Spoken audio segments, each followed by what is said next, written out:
Another day here in paradise, and I thought I'd give you a quick update, not a big one, on where we're at. The rain has come back, unfortunately, but it'll go away again, and it has interrupted my sanding beautification work. Let me show you what I've done. So my boomkin has been sanded and treated with Perfection, Interlux Perfection. The job was shortened because of the weather, for the rain. I wanted to get at least one coat on there just to protect the wood more than anything else. And as I expected, the finished product is far less than satisfying, but the wood is protected. One of the issues that I saw coming but didn't have the time to take care of was the old penetrating epoxy that I did not sand off. You can see it through the Perfection, and at the back of the boomkins you can really see the old wood where it's well, not old wood, but the stained and dirty wood. I did not spend a lot of time sanding because this requires hand sanding.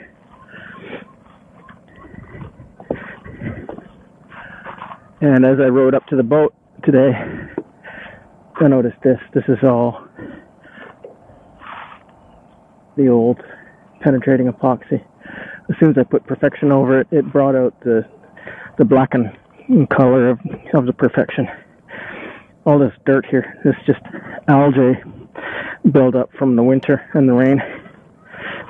And I have not gotten around to cleaning it up. You can see it all around the cockpit hatch too. So today I'm back into the cockpit, fuel tank, engine compartment, holes, whatever, to continue working on the tank project. One thing I want to do today is to troubleshoot why the port side tank is sitting high. It's on the ledge, but there's a gap at the fore end. Let me show you. You see here, it's probably a half an inch, and then down towards the back here, it's sitting right on the little rubber pads that I put in there. But up here, there's something in the way, so I'm going to investigate that. I'm going to epoxy this fuel tank mount in. And once that's kicked off, I will bolt. Well, I've got to fix whatever this thing's complaining about. Once that's kicked off, I will bolt that tank down.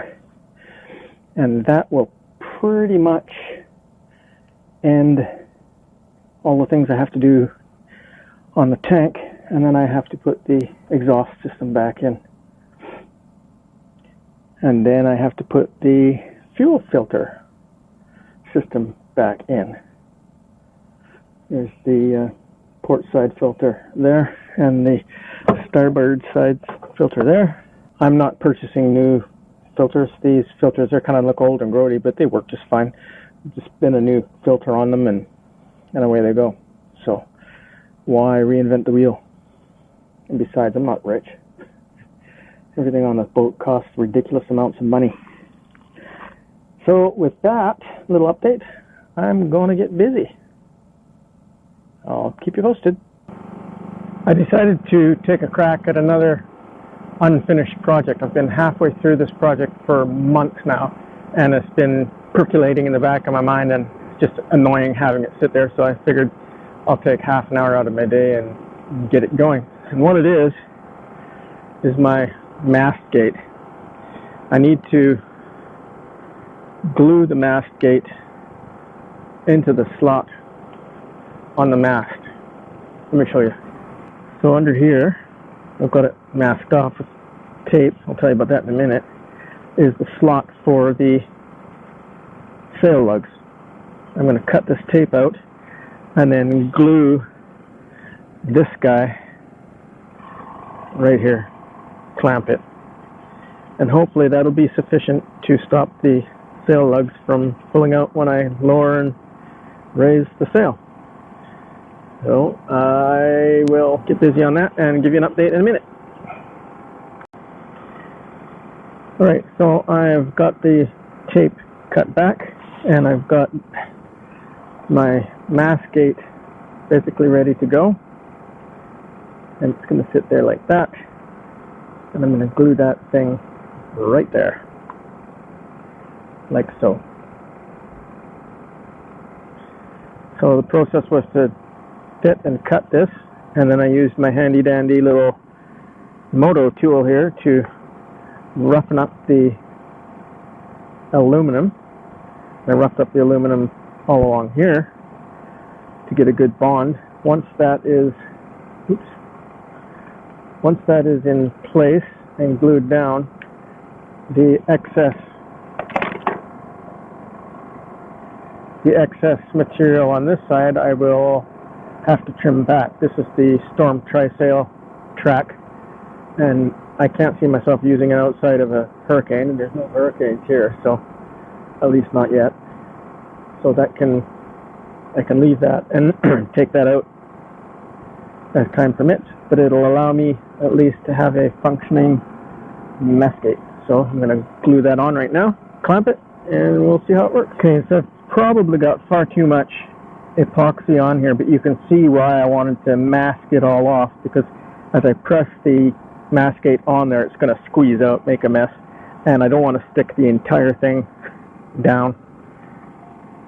So I put a little bit of epoxy on this side, and hopefully that doesn't gum up the hinge. So it looks like the glue is thick enough to hold itself in place without a clamp. When I put the clamp on, it just kept on slipping off, which is rather annoying, but here's what it looks like.